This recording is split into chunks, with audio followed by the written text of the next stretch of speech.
आकाशवाणी गोरखपुर है। अब रहुआ सभे प्रमोद कुमार सिंह से समाचार सुनिए। रक्षा मंत्री राजनाथ सिंह अग्निपथ योजना में अग्निवीरन के रक्षा मंत्रालय में खाली पदन में से 10% आरक्षण देहले के प्रस्ताव के मंजूरी दे दिले हवें। अपेक्षित पात्रता मानदंड पूरा करे वाले अग्निवीरन बदे ई आरक्षण भारतीय तटरक्षक बलन, रक्षा विभाग के सिविलियन पदन और रक्षा मंत्रालय के अंतर्गत आवे वाला सज्जो सार्वजनिक प्रतिष्ठानन में लागू हुई। ई आरक्षण भूतपूर्व सैनिकन बदे मौजूदा आरक्षण से अलगे हुई। केंद्रीय गृह मंत्रालय अग्निपथ योजना में 4 साल पूरा करे वाले अग्निवीरन बदे केंद्रीय सशस्त्र पुलिस बलन और असम राइफल्स में होखे वाली भर्तियन में 10% खाली पदन के आरक्षित करने के फैसला कैले हवे। गृह मंत्री कार्यालय ट्वीट करके ई जानकारी देले हवे। एकरे अलावा गृह मंत्रालय केंद्रीय सशस्त्र पुलिस बलन और असम राइफल्स के भर्ती में अग्निवीरन के अधिकतम उम्र सीमा में 3 बरिस का छूटो देई। अग्निपथ योजना के पहलका बैच बदे ई छूट 5 बरिस होगी। मुख्यमंत्री योगी आदित्यनाथ गृह मंत्रालय के ओर से अग्निवीरन के केंद्रीय सशस्त्र पुलिस बलन और असम राइफल्स के भर्ती में 10% आरक्षण दहले और प्रवेश के उम्र सीमा में 3 साल के छूट दहले के फैसला के स्वागत कैले हमें। वहाँ के कहनी कि देश का सेवा करे वाले अग्निवीरन बदे ई सुनहरा मौका साबित हुई। वहाँ के फैसला बदे प्रधानमंत्री नरेंद्र मोदी का आभार जतौले हमें।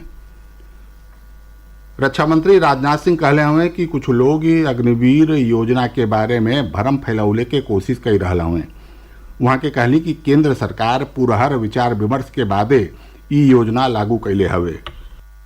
अग्निपथ योजना इस देश की आर्म फोर्सेज में रिक्रूटमेंट की प्रोसेस में क्रांतिकारी बदलाव लेकर आई है। अब इसको लेकर कुछ लोगों के द्वारा भ्रांति पैदा की जा रही है, अथवा हो सकता है एक नई स्कीम होने के कारण लोगों के अंदर इसमें कोई भ्रांति पैदा हो रही है। लेकिन इस योजना के अंतर्गत हमारी सरकार ने सबसे राय परामर्श करने के बाद और वर्षों से लगभग 1.5-2 वर्षों से लगातार इस विषय पर हमारे प्रधानमंत्री जी चर्चा करते रहे। जो हमारे यक्स सर्विसमैन है उनके साथ भी चर्चा हुई है। एक कंसेंसस बनने के बाद ही यह निर्णय लिया गया है। यानी हम चाहते हैं कि देश के अधिकांश नागरिकों में एक सेंस ऑफ मिलिट्रीशिप, एक डिसिप्लिन का भाव, एक अनुशासन का भाव, वैल्यूज के प्रति कमिटमेंट, मूल्यों के प्रति उनकी प्रतिबद्धता, यह जो है उनके अंदर पैदा हो। हम लोगों ने यह फैसला किया कि अग्निवीर 4 साल के लिए उनकी नियुक्ति की जाए। 6 महीने उनकी ट्रेनिंग होगी, 3.5 वर्ष शेष एक सैनिक के रूप में देश को अपनी वह सेवाएं देंगे।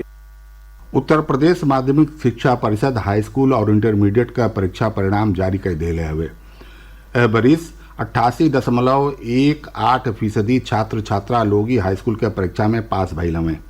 छात्रा लोगन का नतीजा एक बेर फिर छात्रन से बेहतर रहा हवे। 91.69% छात्रा जबकि 85.25% छात्र 10वीं का परीक्षा पास कैले हवे।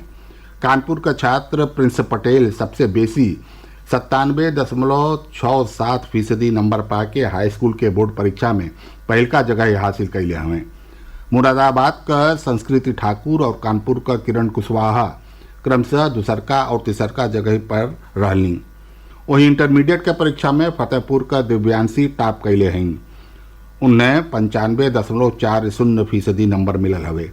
प्रयागराज का अंशिका यादव और बाराबंकी का योगेश प्रताप 95% नंबर के साथ संयुक्त रूप से दूसरका जगह पर रहने, जबकि फतेहपुर का बालकृष्ण 94.20% नंबर पाके तीसरका जगह हासिल कैले। प्रदेश में बिजली का बकाया बिल के भुगतान बदे लागू कैल गई एक मुफ्त समाधान योजना OTS में अबले 11.5 लाख से बेसी उपभोक्ता लोग आपन बकाया बिल जमा करके ब्याज में छूट का लाभ ले ले हुए। ऐसे सरकार के 716 करोड़ रुपए का राजस्व मिलल हवे। वहीं उपभोक्ता लोग इनके 182 करोड़ रुपए के ब्याज माफ भइल हवे। ऊर्जा मंत्री A.K. शर्मा बिजली उपभोक्ता लोग से अपील कैले हवे कि वो बिजली का बकाया बिल के भुगतान बदे एक मुफ्त समाधान योजना का लाभ उठावें। बिजली बिल के ब्याज में छूट का ये योजना 30 जून ले लागू रही। प्रदेश के कई जिलों में मानसून से पहले का बरखा दर्ज कई जा रहा हो। पश्चिमी उत्तर प्रदेश के गौतम बुद्ध नगर, गाजियाबाद, कासगंज, शामली, बागपत, बिजनौर, संभल और हापुड़ के लेके एकरे लग्गे के जिलन में आज भिन्न ही तेज बयारी के साथ बरखा भई। पूर्वी उत्तर प्रदेश के वाराणसी, मिर्जापुर, प्रतापगढ़ के लेके कई गो औरियो जिलन में हल्काहे बरखा भइले के समाचार हो।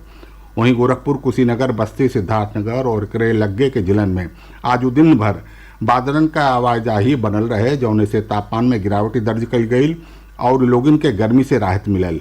मौसम विभाग अगला 2-3 दिन के दौरान प्रदेश के कई गो जिलन में हल्का है बरखा भयले के अनुमान जतौले हवे।